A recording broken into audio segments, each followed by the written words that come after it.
다 같이 사도신경 하심으로 우리의 신앙을 고백하며 새벽 예배 하나님께 올려드리겠습니다. 전능하사 천지를 만드신 하나님 아버지를 내가 믿사오며 그 외아들 우리 주 예수 그리스도를 믿사오니 이는 성령으로 잉태하사 동정녀 마리아에게 나시고 본디오 빌라도에게 고난을 받으사 십자가에 못 박혀 죽으시고 장사한 지 사흘 만에 죽은 자 가운데서 다시 살아나시며 하늘에 오르사 전능하신 하나님 우편에 앉아 계시다가 저리로서 산자와 죽은 자를 심판하러 오시리라.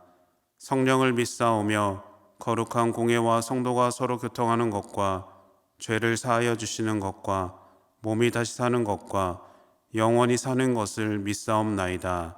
아멘.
마음속에 시험을 받을 때와 무거운 근심이 있을 때에 주께서 그때도 같이 하사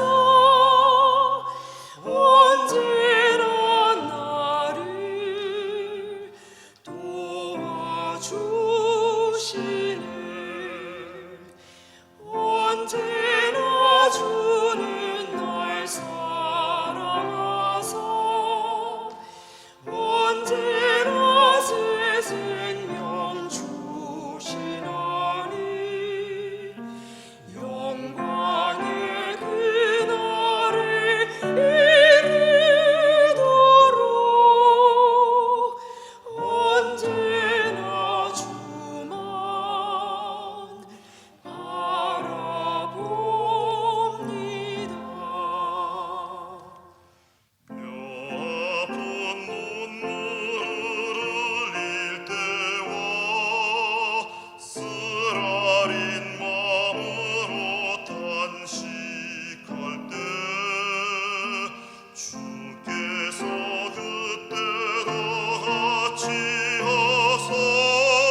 오늘 우리에게 주신 하나님의 말씀은 요한복음 11장 47절에서 57절까지의 말씀입니다. 이에 대제사장들과 바리새인들이 공회를 모으고 이르되 이 사람이 많은 표적을 행하니 우리가 어떻게 하겠느냐? 만일 그를 이대로 두면 모든 사람이 그를 믿을 것이요 그리고 로마인들이 와서 우리 땅과 민족을 빼앗아 가리라 하니 그 중에 한 사람 그 해의 대제사장인 가야바가 그들에게 말하되 너희가 아무것도 알지 못하는도다. 한 사람이 백성을 위하여 죽어서 온 민족이 망하지 않게 되는 것이 너희에게 유익한 줄을 생각하지 아니하는도다 하였으니 이 말은 스스로 함이 아니요 그 해의 대제사장이므로 예수께서 그 민족을 위하시고 또 그 민족만 위할 뿐 아니라 흩어진 하나님의 자녀를 모아 하나가 되게 하기 위하여 죽으실 것을 미리 말함이러라. 이날부터는 그들이 예수를 죽이려고 모의하니라. 그러므로 예수께서 다시 유대인 가운데 드러나게 다니지 아니하시고 거기를 떠나 빈들 가까운 곳인 에브라임이라는 동네에 가서 제자들과 함께 거기 머무르시니라. 유대인의 유월절이 가까움에 많은 사람이 자기를 성결하게 하기 위하여 유월절 전에 시골에서 예루살렘으로 올라갔더니 그들이 예수를 찾으며 성전에 서서 서로 말하되 너희 생각에는 어떠하냐? 그가 명절에 오지 아니하겠느냐 하니 이는 대제사장들과 바리새인들이 누구든지 예수 있는 곳을 알거든 신고하여 잡게 하라 명령하였음이러라. 아멘. 함께 기도하겠습니다. 사랑의 주님, 우리를 자녀 삼으신 하나님의 크신 사랑에 감사를 드립니다. 언제나 우리를 지켜주시고 인도하신 하나님의 은혜를 고백하며 감사함으로 나아갈 수 있도록 인도하여 주시옵소서. 하나님, 우리의 삶이 하나님의 말씀과 뜻 가운데 있기를 원합니다. 매일마다 나에게 주신 하나님의 말씀을 듣게 하시고 순종하며 주님의 마음에 합당한 자녀로 살아가게 하여 주시옵소서. 우리에게 온전한 믿음을 허락하여 주시고 우리가 기도하고 구하는 모든 것들마다 하나님의 때에 응답의 은혜를 경험하기를 원합니다. 우리의 모든 걱정과 근심을 주님께 맡기며 하나님의 믿음 안에 겸손히 나아갈 수 있도록 함께하여 주시옵소서. 오늘 나에게 주신 하나님의 말씀을 듣습니다. 하나님의 말씀이 우리가 거룩한 삶을 살아가는 밑거름이 되게 하시고 들음에서 행함의 결단이 있게 하여 주시옵소서. 모든 것 주님께 감사드리며 예수님의 이름으로 기도드립니다. 아멘. 할렐루야. 우리에게 허락하신 믿음의 하루를 주님께 드립니다. 신령과 진정으로 예배하는 모든 성도님들에게 하나님께서 베푸시는 평안과 위로를 경험하는 믿음의 시간이 되기를 축복합니다. 우리는 요한복음 11장의 말씀을 통해서 죽은 나사로를 무덤에서 살리신 표적을 계속해서 보고 있습니다. 나사로의 부활은 요한복음에 기록된 표적 중에 7번째 표적으로 오늘 표적을 통해서 우리는 예수님께서 생명의 주관자가 되시며 부활이 되신다는 사실을 깨닫게 됩니다. 예수님의 나사로를 살리신 표적에 사람들의 반응은 다양했습니다. 어떤 이들은 예수님을 믿음으로 고백했고요. 어떤 이들은 마리아와 마르다와 이 표적의 은혜를 나누는 사람도 있었습니다. 그런데 어떤 이들은 이 놀라운 표적에도 불구하고 예수님을 받아들이지 않았습니다. 그리고 바리새인들에게 가서 예수님께서 하신 일을 알렸습니다. 그리고 아마도 이렇게 말했을 겁니다. 큰일이 났습니다. 예수라는 사람이 죽은 나사로를 살렸습니다. 이제 어떻게 하죠? 바리새인들은 예수님의 표적과 능력이 매우 불편했습니다. 사람들이 자신들을 따라야 했습니다. 그런데 예수라는 사람이 나타나서 사람들을 빼앗아가고 자신들을 따르지 않도록 방해하는 존재로 등장했기 때문입니다. 그들의 불편한 마음은 본문 47절과 48절 말씀을 통해 알 수가 있습니다. 이에 대제사장들과 바리새인들이 공회를 모으고 이르되 이 사람이 많은 표적을 행하니 우리가 어떻게 하겠느냐? 만일 그를 이대로 두면 모든 사람이 그를 믿을 것이요 그리고 로마인들이 와서 우리 땅과 민족을 빼앗아 가리라 하니 라고 말합니다. 그들의 말을 보면 나라와 민족의 앞날을 걱정하는 그럴듯한 말로 보이게 되는데요. 그런데 자세히 보면 그들은 예수님께서 죽은 나사로를 살리신 표적에는 관심이 없었습니다. 또한 예수님께서 생명의 주관자가 되시며 부활의 증인이라는 사실에도 전혀 관심이 없었습니다. 그들은 자신들의 마음을 드러냈습니다. 땅이라는 말은 유대 땅 전체를 의미하지 않습니다. 우리의 그 자리나 장소라는 뜻인데요. 여기서 장소는 성전을 가리킵니다. 다시 말해서 우리의 성전이라는 의미죠. 바리새인들이 정말로 걱정했던 것은 바로 이것이었습니다. 그들은 자신들의 성전, 자신들의 일터이자 권력의 상징인 성전을 빼앗길까 봐 겁이 났던 겁니다. 예수님으로 인해서 자신들의 입지가 불안해졌기 때문에 예수님이 불편했던 겁니다. 이들에게는 지금까지 보여주신 기적이 중요하지 않았습니다. 이들에게는 죽은 자도 살리시는 예수님을 메시아로 받아들일 준비도 없었고 그럴 마음조차 없었습니다. 이런 혼돈 속에서 대제사장 가야바가 등장하는데요. 그리고 그는 공회원들을 무시하는 말투로 말을 시작합니다. 본문 49절에는 이렇게 말하고 있습니다. 너희가 아무것도 알지 못하는도다 라고 말합니다. 고민할 가치도 없는 일인데 뭘 그렇게 머리를 맞대고 고민하고 있냐는 겁니다. 그리고 자신의 생각을 이야기하는데요. 본문 50절 말씀입니다. 한 사람이 백성을 위하여 죽어서 온 민족이 망하지 않게 되는 것이 너희에게 유익한 줄을 생각하지 아니하는도다 하였으니 라고 말합니다. 거창한 말로 보이지만 요점은 아주 간단명료합니다. 가야바는 온 민족 전체가 멸망을 당하는 것보다 예수 한 사람을 죽이는 편이 낫다고 말합니다. 여러분, 대제사장이 누구인가요? 예수님 앞에 가장 거룩한 삶을 살고 백성을 바른 길로 이끄는 사명을 가진 사람입니다. 그리고 바리새인들은 누구인가요? 나름 말씀을 알고 율법을 진지하게 받아들이며 산다는 사람들입니다. 그런데 이들이 올바른 길을 보지 못하니까 생명의 주관자 되시며 부활의 증인 되시는 예수님보다 세상의 욕망과 자신의 자리를 지키기 위해 노력하는 모습을 보이고 있는 겁니다. 하나님 앞에 올바른 삶을 살지 못하니까 사람을 위한 이기적인 결론을 내는 겁니다. 누구보다 예수님을 먼저 알고 믿어야 하는 사람들인데 자신들이 가지고 있고 누리고 있는 것들을 더 중요시했고 그것을 선택한 것이죠. 그들은 예수님을 죽일 것을 결의합니다. 그리고 이제 그들의 관심은 단 한 가지입니다. 예수를 어떻게 죽일 것인가?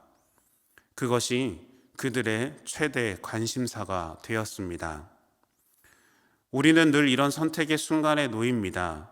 진리를 따를 것인가? 세상을 따를 것인가? 또한 하나님 편에 설 것인가? 세상의 편에 설 것인가? 여전히 나를 내려놓지 못하고 내 유익과 만족을 찾는다면 우리는 진리를 구할 수가 없습니다. 유혹에 넘어지고 내가 주인 되는 삶을 구한다면 우리는 믿음 없는 대제사장과 바리새인들과 다를 바가 없습니다. 그래서 우리는 늘 준비하는 삶이 필요합니다. 믿음의 순간, 선택의 순간에 진리를 따르고 예수님 편에 설 수 있는 준비를 해야 합니다. 그 결정의 순간에 바른 결정을 내릴 때 그것이 바로 우리의 믿음의 고백이 될 줄로 믿습니다. 세상의 헛된 꿈을 쫓아 만족하려는 삶보다 믿음으로 열매를 맺을 수 있는 그 진리를 따르는 저와 여러분들이 되시기를 축원합니다. 그렇다면 예수님은 이런 상황을 모르셨을까요? 예수님은 모든 것을 알고 계셨습니다. 그리고 예수님의 반응이 본문 54절과 같이 나와 있습니다. 그러므로 예수께서 다시 유대인 가운데 드러나게 다니지 아니하시고 거기를 떠나 빈들 가까운 곳인 에브라임이라는 동네에 가서 제자들과 함께 거기 머무르시니라. 아멘. 예수님은 빈들 근처에 에브라임이라는 곳으로 가셔서 머무르셨습니다. 예수님이 용기가 없어서 무서워서 물러나신 것이 아닙니다. 예수님은 아직 고난을 받으실 때가 아니었고 아직 더 할 일이 남아 있었기 때문에 잠시 뒤로 물러나신 건데요. 예수님에게는 분명한 목표가 있었습니다. 바로 십자가를 통한 승리입니다. 사람들과 싸우는 것이 목표가 아니고 사람들을 불안하게 만드는 것이 목표가 아니었습니다. 예수님은 십자가를 통한 사랑과 용서, 복음을 흘려보내는 그 사명이 자신이 이 땅에서 이루어야 하는 목표임을 아셨고 그것을 이루기 위해 준비를 하신 것이죠. 예수님의 죽음이 온 세상 모든 이들에게 새 생명을 주기 위한 유월절의 어린 양의 죽음이라는 것을 우리에게 말씀하고 있는 겁니다. 그리고 유대인의 유월절이 다가왔습니다. 유대인 남자들은 절기를 지키기 위해 예루살렘으로 올라왔습니다. 그리고 사람들은 한 가지 궁금증에 관심이 있었는데요. 본문 56절은 이렇게 말하고 있습니다. 그들이 예수를 찾으며 성전에 서서 서로 말하되 너희 생각에는 어떠하냐? 그가 명절에 오지 아니하겠느냐 하니 라고 말합니다. 사람들은 공회가 예수님을 체포하기로 결정한 내용을 알고 있었기 때문에 예수님이 예루살렘에 오시는지에 대한 관심이 많았습니다. 예수님이 예루살렘에 오면 죽음을 당하게 되는데 누군가는 올 것이다. 누군가는 오지 않을 것이다. 사람들의 의견은 분분했습니다. 여러분은 죽을 수밖에 없는 곳으로 가라고 하면 갈 수 있는 용기가 있으신가요? 예수님은 이 사실을 분명히 아셨습니다. 도망칠 수도 있었고 벗어날 수도 있었지만 그럼에도 예수님은 그 길을 오셨습니다. 정확히 말하면 오실 수밖에 없었습니다. 왜 그렇겠습니까? 예수님만이 유월절에 어린 양이 되시기 때문입니다. 예수님께서 당신의 목숨을 주지 않으시면 우리는 죄를 용서받을 수 없고 구원의 은혜를 얻을 수 없었기 때문입니다. 예수님의 십자가를 통한 영생을 위해 예수님은 유월절의 어린 양이 되어 예루살렘으로 오신 겁니다. 죽음보다 우리를 향한 사랑이 더 크시기에 죽음이라는 하나님께서 주신 사명이 있었기에 예수님은 그 길을 걸어오신 겁니다. 이것이 죽음보다 더 크신 우리를 향한 예수님의 사랑입니다. 그리고 그 사랑을 통해 우리는 부활과 영생을 경험하게 된 줄로 믿습니다. 나사로를 살리시고 우리의 죄를 대신해서 죽으시고 부활하신 예수님을 바라보는 믿음의 자녀가 되시기를 소망합니다. 그리고 날마다 부어주시는 은혜를 고백하는 믿음의 자녀들이 되시기를 축복합니다. 그리고 우리를 향한 예수님의 사랑을 매일마다 고백하며 감사함으로 우리의 삶을 주님께 드리는 저와 여러분들의 삶이 되시기를 예수님의 이름으로 축원합니다. 함께 주기도문 하심으로 예배를 마치겠습니다. 하늘에 계신 우리 아버지여, 이름이 거룩히 여김을 받으시오며 나라가 임하시오며 뜻이 하늘에서 이룬 것 같이 땅에서도 이루어지이다. 오늘 우리에게 일용할 양식을 주시옵고 우리가 우리에게 죄 지은 자를 사하여 준 것 같이 우리 죄를 사하여 주시옵고 우리를 시험에 들게 하지 마시옵고 다만 악에서 구하시옵소서. 나라와 권세와 영광이 아버지께 영원히 있사옵나이다. 아멘.